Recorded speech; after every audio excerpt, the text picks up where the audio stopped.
Hey, I'm your storyteller. I'd love to know where you're watching from. You can tell me in the comments section. When you are ready, lean back, and let's dive into this week's horror stories.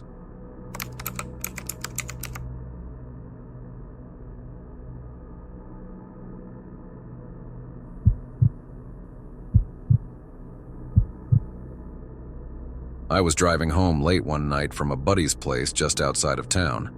It was close to 1 a.m., and I was taking this 2-lane road that cuts through a pretty quiet neighborhood. The kind of place that just disappears into darkness once the sun goes down. No street lights, just the occasional porch light or a mailbox reflector flashing by. I wasn't in a hurry. Had the windows cracked, music low. It had been a long week, and honestly, I was enjoying the peace and quiet. I remember glancing in the rear view now and then, just out of habit. No cars behind me. But then something strange appeared ahead of me. A girl, maybe 12 or 13, standing completely still next to this old, rusted mailbox on the side of the road. She had on this white dress that looked a little too big for her, and her hair was long and dark, just hanging down. Super pale skin. She wasn't looking at my car, just staring straight ahead, totally motionless. I slowed down. I wasn't even sure if she was real. Thought maybe it was a mannequin or some leftover Halloween thing someone forgot to take down. But it was February. I passed her slowly, craning my neck to get a better look, but she never even turned her head. About half a mile later, I pulled over. Something about it just didn't sit right. A kid that age, alone, out there in the middle of the night? It didn't make sense. I sat there for a second, hand hovering over my phone, debating whether I should go back or call someone. Eventually, I turned around. The road was dead quiet. When I got back to where she'd been, she was gone. Just the mailbox, leaning a little to one side in the dirt. I got out, shined a flashlight toward the woods. I called out, but there was no answer. It felt weird. I didn't hang around long. Got back in the car, figured maybe she'd gone home, wherever that was. I didn't think I'd see her again, but I did. A week later, same road, same time, give or take, and I was just driving along, not really thinking about it, until I saw her again. Same exact spot, same dress, same posture. Like she hadn't moved in days. I slowed down and pulled over across from her, rolled down the window and called out real gentle, "Hey, are you all right? Do you need help?" She didn't even blink. So I got out, kept my voice calm. "I can call someone for you, or take you somewhere safe." Still no reaction. I crossed the road slowly, starting to feel tense. I stopped maybe 10 feet away, close enough to really see her eyes. I asked, "Do you live nearby?" She opened her mouth just a little. Then, in this soft, breathy voice, she whispered, "He is still in the house." "What house?" I asked, and looked around. There were a few houses off the road, most of them dark. She didn't say anything else. Suddenly, a twig snapped in the woods behind me. I looked over my shoulder, and when I looked back, she was gone. I stayed frozen for a second, just staring at the empty spot where she'd been. I crossed the road, checked the edge of the woods, but there was nothing to see, no sound, no movement. I even called out again. Eventually, I gave up, got back in the car, and drove home really creeped out. I didn't tell anyone about it for a while. Honestly, I wasn't even sure what I'd say. But the next week, same time, same road, I saw her again. Same white dress, same posture, standing by that same rusted mailbox like she hadn't moved an inch. I didn't stop this time. I felt my chest tighten and I just kept driving. About 2 miles down the road, I passed another house, another mailbox. And there she was again. Same girl, same dress. Just standing there again like she'd somehow beat me there. No way she could have. Not on foot. That's when it really hit me. I hadn't spoken to some lost kid. I'd talked to something else. I sped past her.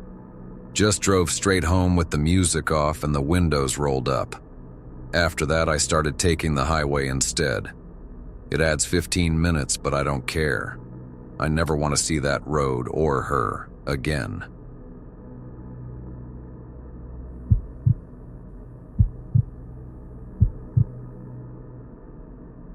This happened to me and two of my friends, Sean and Mikey, on the 4th of July last year. Our town always does the same basic parade, fireworks, overpriced food trucks. Nothing exciting.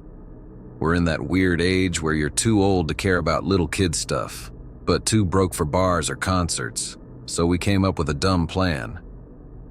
We decided to sneak into the old cemetery just outside town and set off some leftover fireworks. I know. Disrespectful, stupid, whatever. But we weren't trying to vandalize anything. Just a few sparklers, maybe a Roman candle or two. Mikey brought one of those little cone fountains that crackle and glow. It was harmless fun. We got there around 11:30. The main fireworks show had just ended, so the streets were clearing out. There's a back trail through the woods that leads right to the rear gate of the cemetery. We used it a lot when we were younger, to sneak in, to dare and scare each other, that kind of thing. The night was weirdly quiet. A low fog hung over everything, and the air still smelled like smoke from the town show. It gave the gravestones this reddish glow. It looked like something out of a horror movie. We were laughing, messing around. Mikey even started filming slow motion shots of the sparklers. Sean lit a Roman candle and pointed it toward the sky. A couple soft pops, some blue and red streaks through the trees. Then Mikey goes, "Back up. I want to get a photo of the next one with the gravestones in the foreground." He crouched down by one of the graves, pointed his phone at us, and Sean lit another candle. This one flared a little brighter, blue then red then gold. We didn't notice anything weird at the time, but later back at Mikey's place we were scrolling through the photos, and that's when it got disturbing. There was one shot, taken right at the moment the firework burst. The flash lit up the whole cemetery, and in the trees behind us, there were faces, dozens of them. Not bodies, just faces, pale, glowing, watching us. Some looked far away, others were way too close, and they didn't look normal. We all stared at that photo. No one said anything. Sean tried to brush it off, said it was glare or smoke or whatever. But you could zoom in, you could see their eyes. We all felt it, like a switch flipping in your stomach. That feeling you get when you realize something was right there, and you didn't even know it. We decided it was just some creepy fluke, deleted the photo, went home, but none of us slept well. The next day, I couldn't forget about it. Around noon, I went back to the cemetery alone. I walked to the same spot we'd been at the night before. That's when I noticed it. The grass near the grave was scorched. I thought maybe the burn marks were just from the fireworks, until I stepped closer to the grave. That's when I heard a faint but unmistakable laughter. It echoed for a second.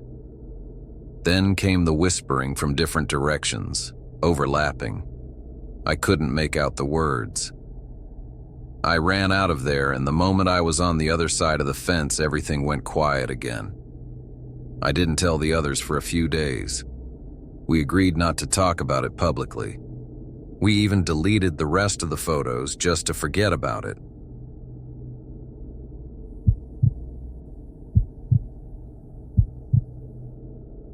I've always been into horror games, but VR took it to a whole different level for me. The way it messes with your senses is insane. You can't just look away or pause the game when something gets in your face, you're in it. Fully surrounded. That's kind of what I liked about it.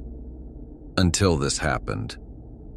It was last fall, on a random Wednesday night. I live alone in a small apartment, with just one bedroom and a tight little office area where I usually game.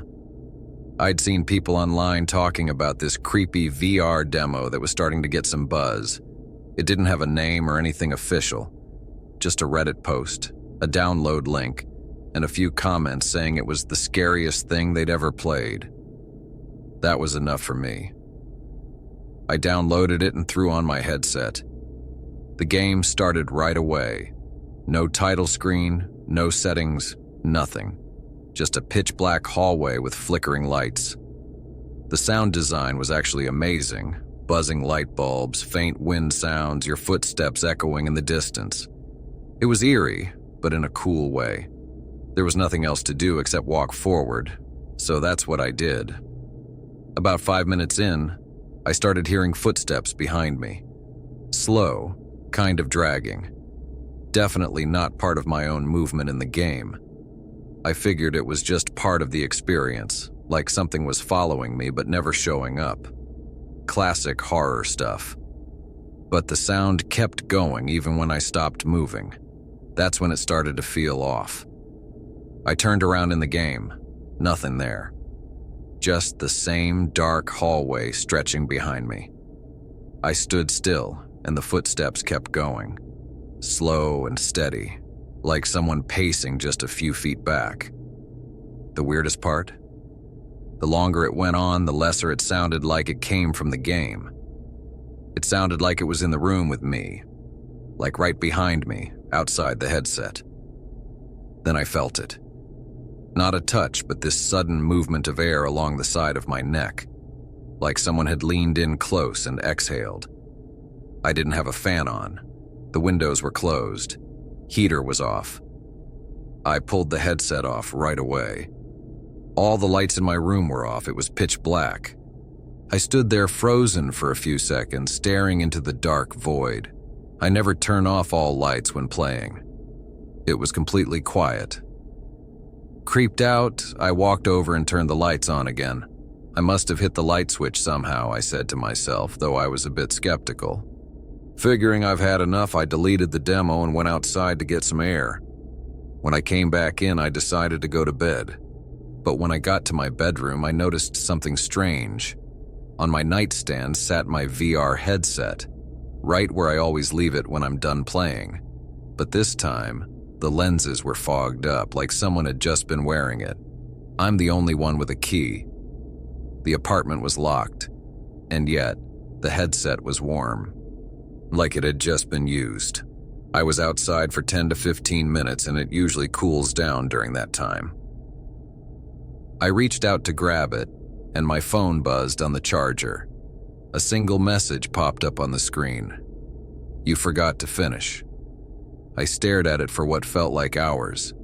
I tried to call the number, but it said it was out of service. The next morning, I went back to find the Reddit thread, but it was gone. Completely wiped. No comments, no link. It was like it never existed. I now stick to official games only, and I suggest you do the same.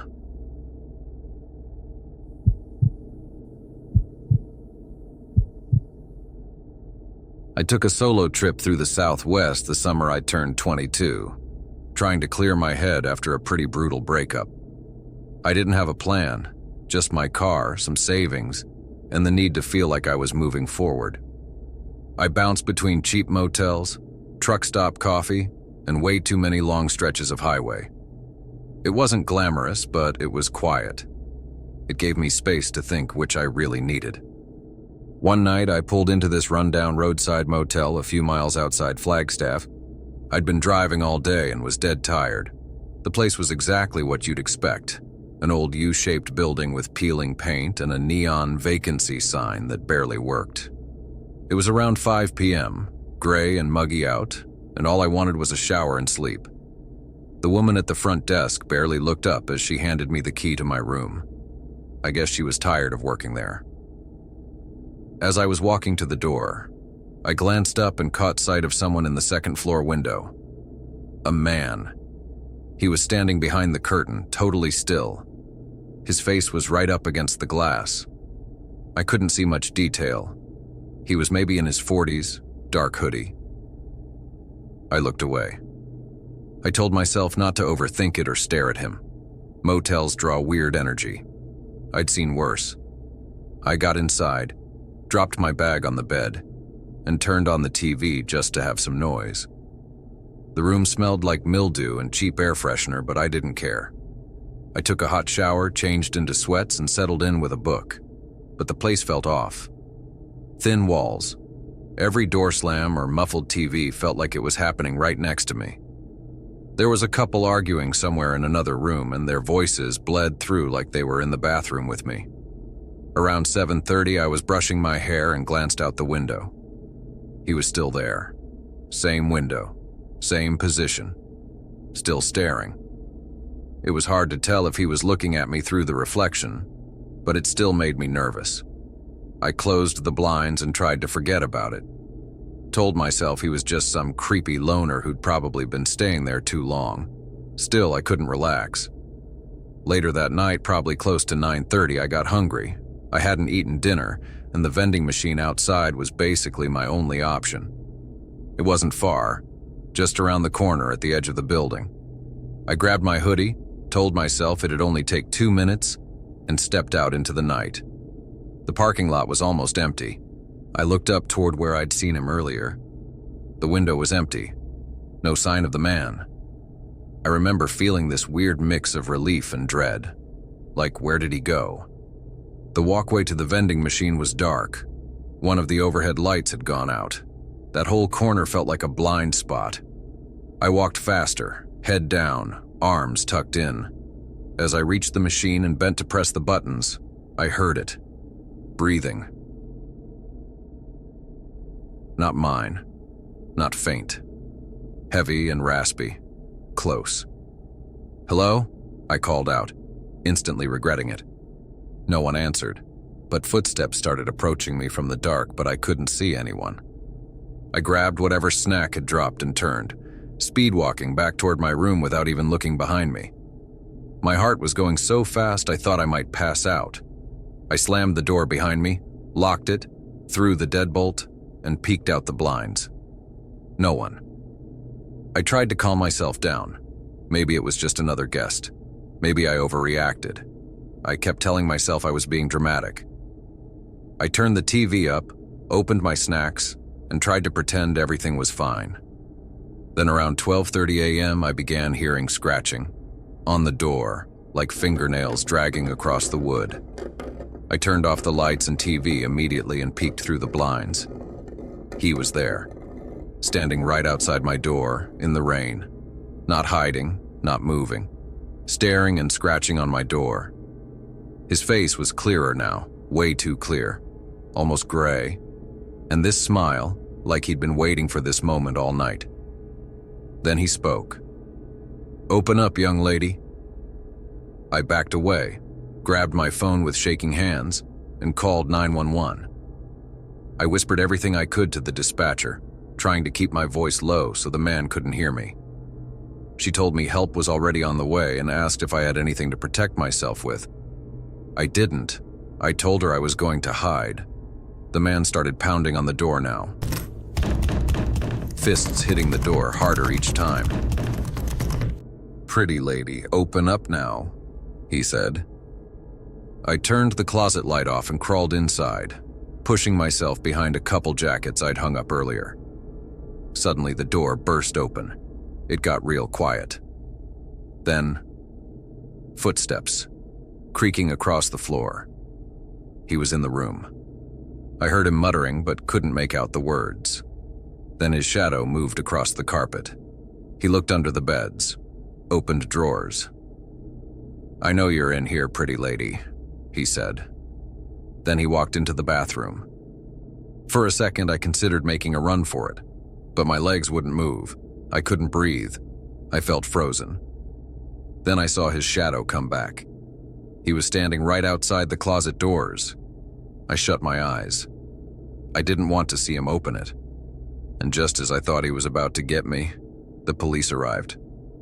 "Police! Show us your hands!" Lights flashed through the window. A flood of footsteps burst through the door. I heard shouting, a struggle, then silence, then cuffs. "You're lucky, young lady. Real lucky." The things I would have done, the man muttered, just loud enough for me to hear. They dragged him out. One of the officers found me still in the closet, sobbing so hard I could barely speak. My legs gave out as soon as I stood up, and he caught me before I hit the floor. They kept asking if I was hurt. Physically, no. But I wasn't okay. Not even close. I think what scared me the most wasn't the moment he got in. It was how long he waited, watching, knowing I'd have to come out eventually. The patience of someone like that, it haunts me. I haven't stayed in a motel since. I don't think I ever will again.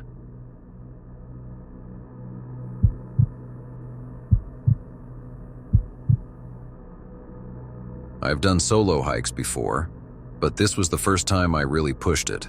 High altitude, no backup, completely alone. I'd mapped everything out. Weather looked decent, just some wind expected in the evening. No storms on the radar. I planned it down to the hour. The hike up took most of the day, and by the time I got to the summit and set up camp, the sun was already starting to set. The view was unreal. Just layers of mountains fading into the blue haze, stretching out forever. No sounds, no people, just me. It felt peaceful. I had this little crank weather radio with me, a cheap one from a camping store. No cell signal out there, obviously, so it was my backup in case something changed with the weather. I kept it next to my sleeping bag just in case. I had a protein bar for dinner, took some pictures, and settled in for the night. But even lying there, something felt weird. Not in a paranoid way. It was just too quiet. No wind, no animal sounds, no rustling in the brush. Just nothing. It was like everything out there had paused. I guess that's what living in the big city for most of your life does to you. Around midnight, I woke up needing to pee. I unzipped the tent, stepped outside, and just stood there for a second. The sky was so clear, stars so sharp they didn't even twinkle. I did what I needed to do and got back in the tent, curled up and tried to fall asleep again. Then the weather radio suddenly crackled to life. I hadn't turned it on. It started with soft static, then this hiss, and then, I swear to God, I heard a voice, a woman's voice, whispering. Latitude 39.44, longitude 106.19. I had to pinch myself to make sure I wasn't dreaming. Those were my coordinates. I'd written them on my map and saved them in my GPS. She whispered them again, and again. I reached over to turn it off. The knob was already in the off position. The static kept going. The voice didn't stop. I pulled the battery out. That finally killed it. I sat there, staring at it in the dark. My heart was going 100 miles an hour, but nothing else happened that night. At least not until I fell asleep again. I don't know how long I was out, but I woke up to that same radio sound. Soft static. But the battery was still out, the switch still off. And this time, she wasn't reading coordinates. She was describing what I was wearing. Black fleece, gray socks, red zipper. I looked down at myself. That's exactly what I had on. I shot up and opened the tent flap. Dark, quiet, but the stars were gone. At some point, a thick cloud layer had moved in. I stepped outside with my flashlight and checked around the tent. Snow had started falling lightly. I looked for prints, anything, but the only ones there were mine. I got back inside and zipped up, not knowing what was really going on, and seriously creeped out. That's when I experienced something I'll never forget. It didn't come from the radio, but from inside the tent, right behind me. A voice whispered, "Turn around." I spun so fast I almost dislocated something. There was no one there, but the back wall of the tent had a long slit in it, like someone, or something, had cut through from the outside. I hadn't noticed it before. It was clean, almost surgical, not torn, cut, That was it. I didn't care what time it was or how cold it was. I grabbed my pack and just ran. Left the tent, left most of the gear. Flashlight in one hand, knife in the other. I ran downhill through rocks and brush, tripping and falling half a dozen times. My hands were bleeding, knees shredded. I didn't care. I just wanted to get away. After about an hour, I hit the lower tree line and finally got one bar of service. I called the nearest ranger station and told them I thought someone had been at my camp. Left out the weird details. Just said I was scared and needed help.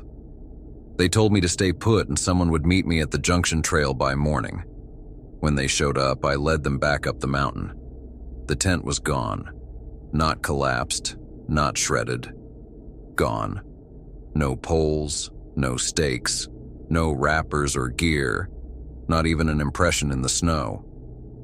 It was like I'd never camped there at all. I was already freaked out, but then something happened I still can't explain.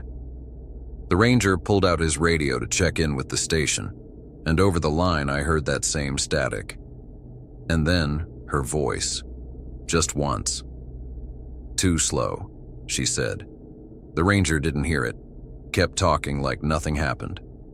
Only I heard it. After that, I never got any answers. The radio I brought never did anything like that again. They came to the conclusion that it was altitude exhaustion, or maybe even hallucination. But it wasn't. No matter what I said, they didn't believe me, and I don't blame them. But something was out there with me.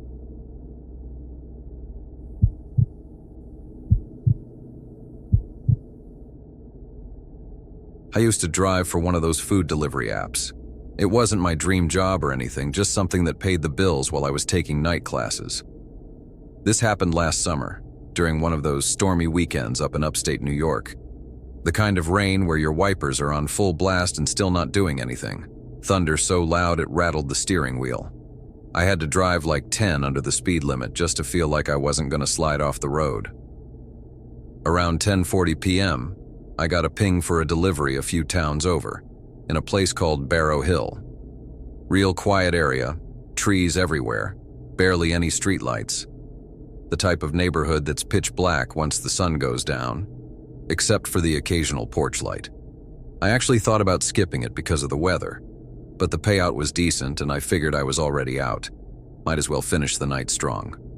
The address took me down this long gravel driveway off the main road.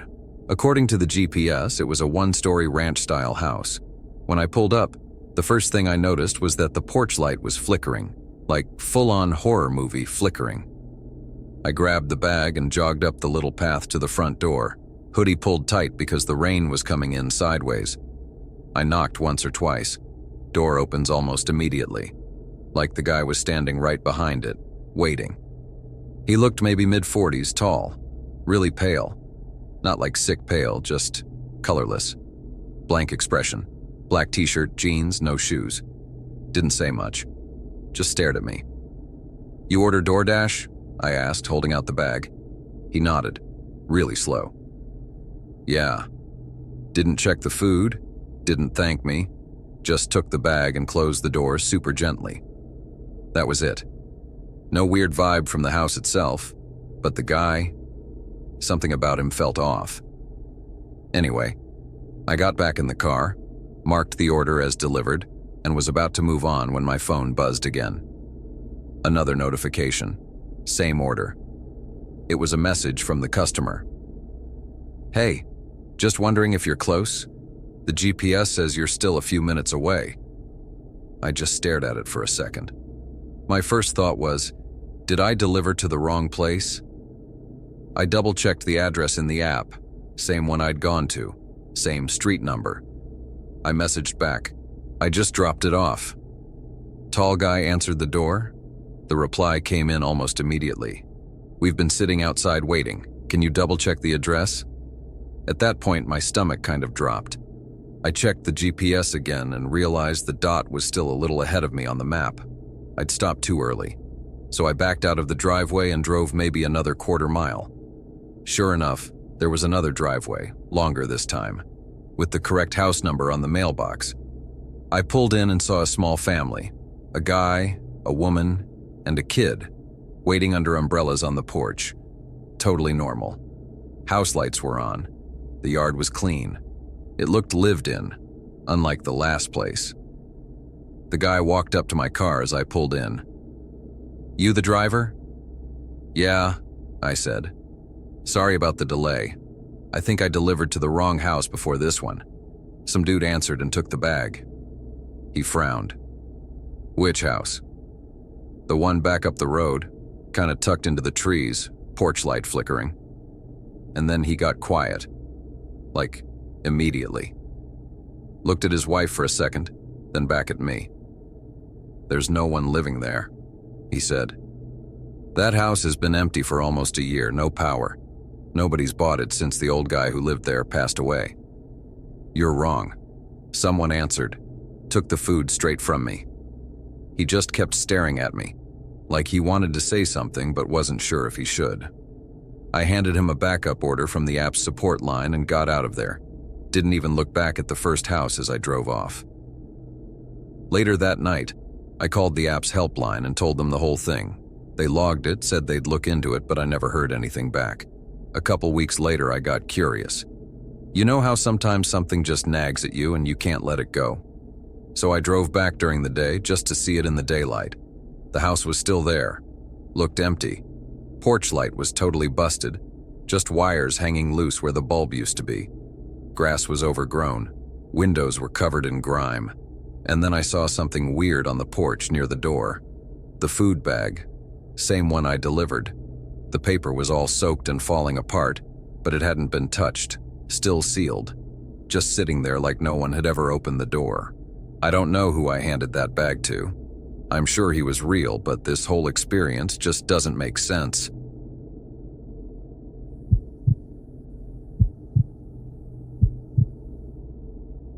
It was sometime past midnight when the tire blew. I was driving through the middle of nowhere somewhere along a rural stretch of highway cutting through northern Arizona. I'd taken a detour hours earlier thinking I'd make better time on the back roads. My GPS had lost signal over an hour ago. I hadn't seen another car in at least 45 minutes. No lights on the horizon, just two thin yellow lines and some crumbling pavement. When the tire popped, it sounded like a gunshot. The steering wheel shook in my hands and I fought to keep control until I could roll the car to a stop on the side of the road. I left the engine running so the headlights could give me some visibility. Without them, I wouldn't have been able to see a thing. There were no streetlights, no buildings, nothing but trees and blackness pressing in on all sides. I stepped out. The front left tire was flat, completely shredded along the edge like it had hit something sharp. I hadn't seen any debris, but maybe I'd zoned out. Frustrated, I popped the trunk and bent down to grab the repair kit and the spare. That's when I saw him. A silhouette. About 150 feet away, right on the edge of where my headlights faded into darkness. A man. I couldn't make out his face, just a solid black outline, standing on the shoulder of the road facing me, perfectly still. There was no reason anyone should have been out there. Not on foot.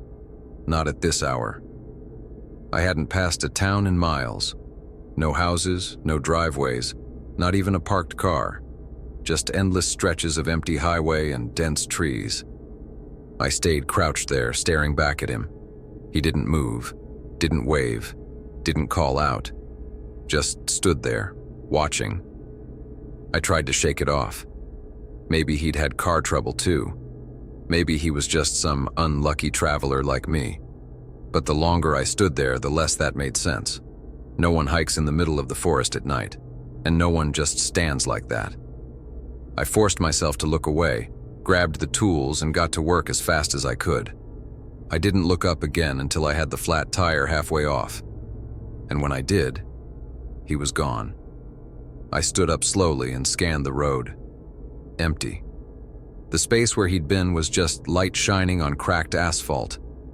Every instinct in me said to get in the car and drive, but the tire wasn't ready. I knelt down and worked faster. But then I heard footsteps, in the trees to my left. Quick and light steps, like someone moving through dry leaves. Then more footsteps, this time from the right. I stood up straight, socket wrench still in hand. My eyes scanned the woods. but the light from the car barely touched the trees. Everything beyond the ditch was just dark. There were more than one. I could hear them, subtle movements just inside the tree line. Getting closer. My hands moved on autopilot. I yanked the ruined tire off, jammed the spare on, spun the lug nuts as fast as I could manage. The footsteps didn't stop. Closer. Crunching leaves. A snapped twig. I didn't bother putting the tools away neatly. I threw them in the trunk, slammed it shut, and practically dove into the driver's seat. Locked all the doors without thinking. I pressed the brake to shift into drive, and the rear lights came on, illuminating a figure standing right behind my car. They were just a few feet from the bumper, standing still. No reaction to the light. My heart slammed against my ribs. I didn't wait to study him. I floored it. I was gone, barreling down the road at 80, maybe 90 miles per hour. I didn't stop until I saw the lights of a 24-hour gas station maybe 40 minutes later. When I pulled in, I could barely get the gear into park. My legs were shaking too hard. I sat there for a few minutes, engine running, doors still locked, just trying to breathe. Eventually, I went inside. Told the guy behind the counter I had a flat and needed to wash up. Didn't mention the people in the woods. Not then. But before I left, I asked him if there was anyone else living along that stretch of road. Any houses, campers, anything. He shook his head. Not out that way. Closest thing's a ranger station, and that's another 30 miles south. Nothing out there? I asked again. Nope, he said, looking confused. Just forest. I didn't tell anyone else what happened. Not the cops, not my friends. Something tells me if I'd taken any longer getting that spare tire on, I wouldn't be here to tell this story.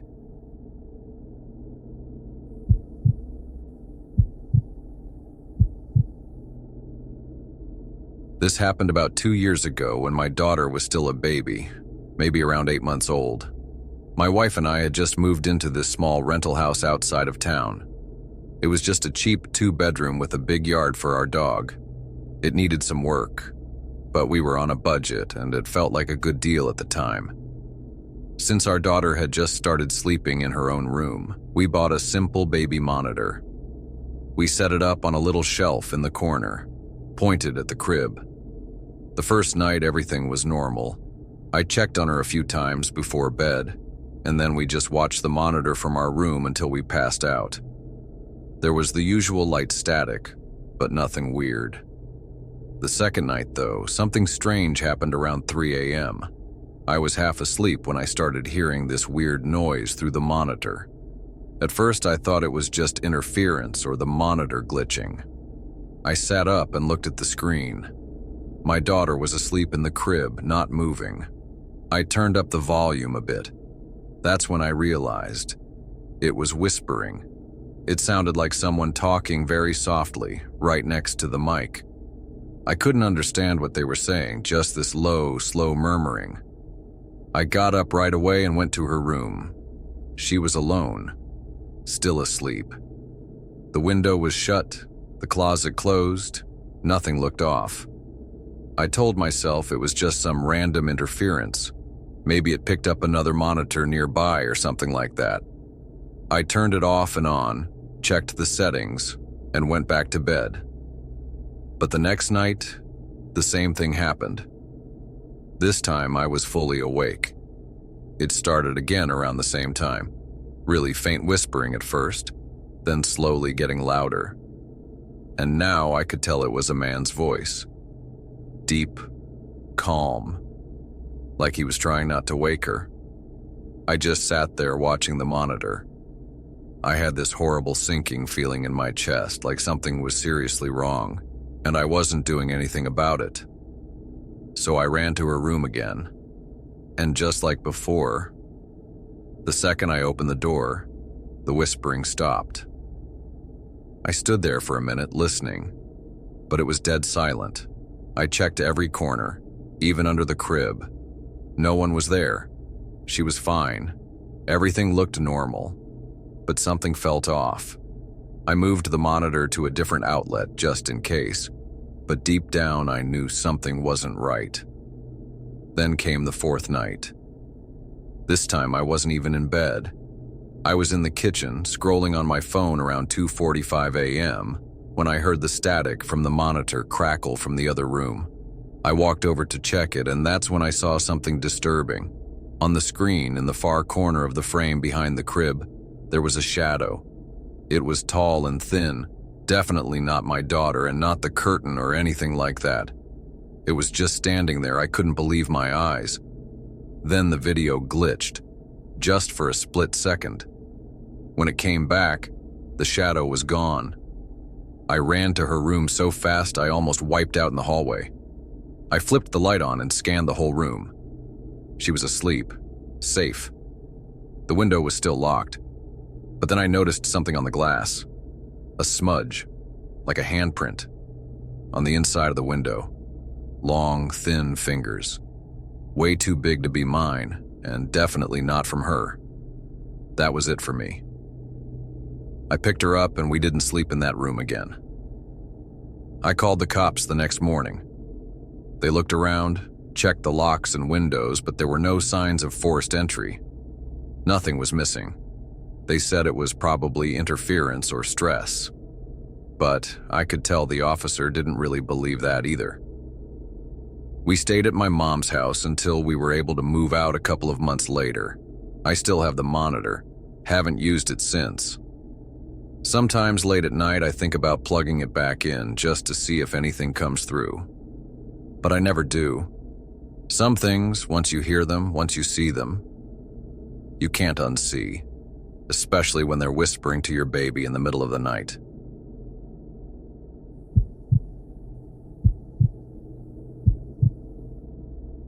This happened to me and my cousin Alex last summer during a camping trip through Oregon.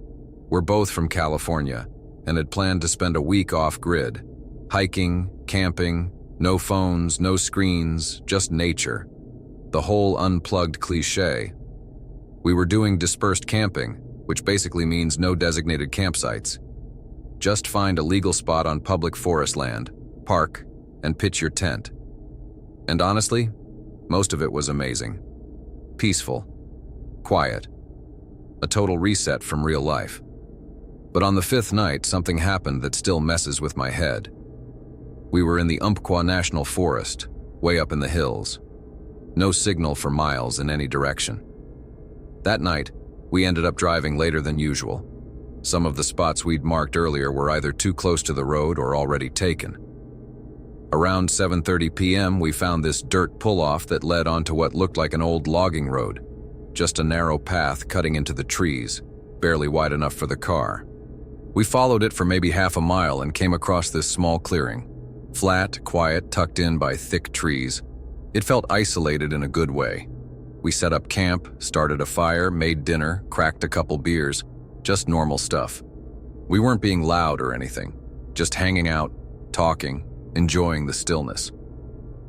By around 11, the fire had burned down to glowing embers, and we decided to call it a night. It must have been around 2 a.m. when I woke up. Not from a sound. More like that strange pressure you feel when something's off. I laid there for a minute, trying to listen. The forest was completely silent. I really enjoyed it, but suddenly in the distance I could hear footsteps. Close. Maybe 30 feet from the tent. I told myself it was just an animal, maybe an elk. But no, it wasn't four-legged. The steps were too steady. It was someone walking. I whispered to Alex. He groaned and sat up. What? Listen. We both went still. And sure enough, we heard it again. Footsteps, circling us. Not right up on the tent, but just far enough away that we couldn't see or hear clearly. We locked eyes. Neither of us said it, but I could see the same thought running through his head. That's not an animal. I reached for my phone. No battery. Alex checked his, also out of battery. We'd both figured we'd charge them with the car in the morning. There wasn't any signal out here anyway, but we didn't expect them to be out of battery already. We just sat there in silence, listening. After maybe a minute, the footsteps stopped. And then, nothing. 5 minutes passed. maybe more. The silence felt heavier than before. Alex whispered, "What do we do?" I shook my head. I had no idea. I wasn't about to unzip the tent and make us visible. We didn't have a gun, just a hatchet and a can of bear spray, both zipped up in a bag by the tent door. So we just waited, wide awake, listening. I don't think either of us slept the rest of the night. When the sun finally came up, we stepped out of the tent slowly, scanning the trees. Everything looked exactly the same. No footprints we could see, but it's tough to tell in pine needles. Nothing seemed disturbed. But then we saw something. Another tent, about 50 yards deeper into the woods. We hadn't noticed it the night before. It was camouflaged, green and brown, the kind that blends perfectly into the forest, barely visible in the morning light. I swear it hadn't been there when we set up. We would have seen it, or heard someone. It was completely silent all evening. Alex and I just stared at it. There were no sounds, no movement, no sign of anyone inside. We both agreed we're not going near it. There was something about it that felt really off. We packed up faster than I've ever packed a campsite. I didn't even fold the tent, just crammed it into the car. The whole time I was glancing over my shoulder, waiting for someone to step out of those trees. But no one did. We backed down the logging trail slowly. And as we pulled away, I made the mistake of looking back. The tent was gone. I didn't say anything right away. Just kept looking on the trees, seeing if I could spot it. It was camouflaged after all, but it wasn't there anymore. Finally, Alex asked, "Do you see it?" I nodded. "It's gone." He didn't say another word until we hit pavement. I don't know what we stumbled into that night. Maybe it was just another camper. But what creeps me out is how that tent appeared out of nowhere and then vanished. We've gone camping since, but not like that. Not miles from anyone. Some places just feel wrong, even if you don't know why. That night, we camped in the wrong place, and I don't think we were alone.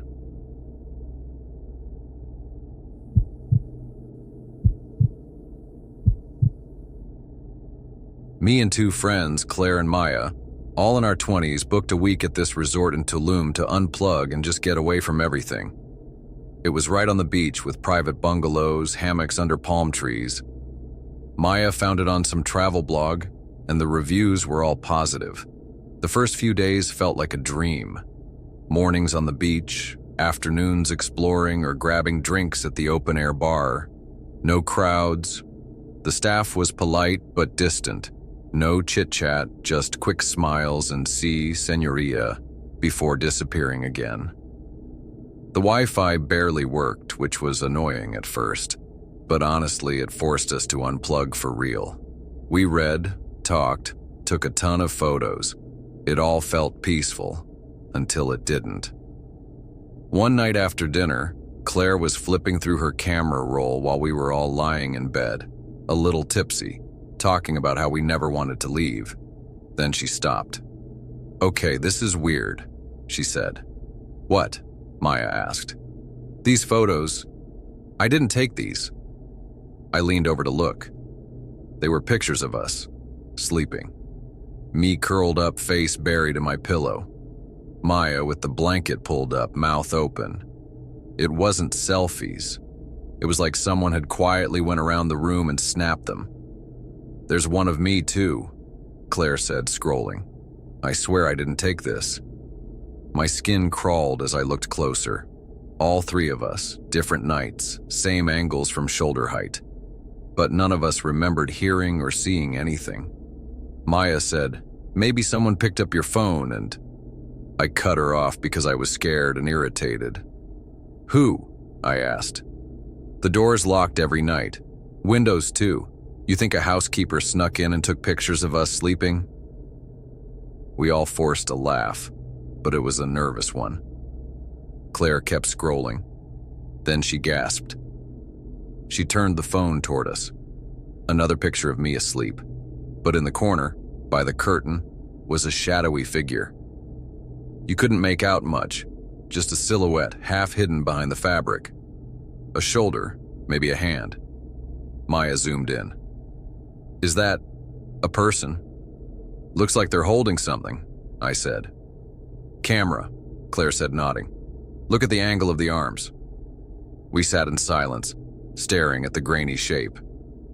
I was sure now, someone was in our room. After that, we all checked our phones. Mine had photos I never took, same weird angles and shadows. Maya's had dozens more, some with timestamps from hours we were asleep, others with no metadata at all, like they came from nowhere. None of us slept that night. We kept the lights on. The next morning, we asked the front desk if there were cameras in the bungalows. The woman frowned, shook her head. No cameras, she said. Private. Always. When we showed her the photos, she barely looked. Muttered something in Spanish I caught. Bruja, which means witch, I think. Her face went cold. She told us to leave. She didn't have to tell us twice. We packed and left in under an hour. Weeks later, Maya deleted all the photos.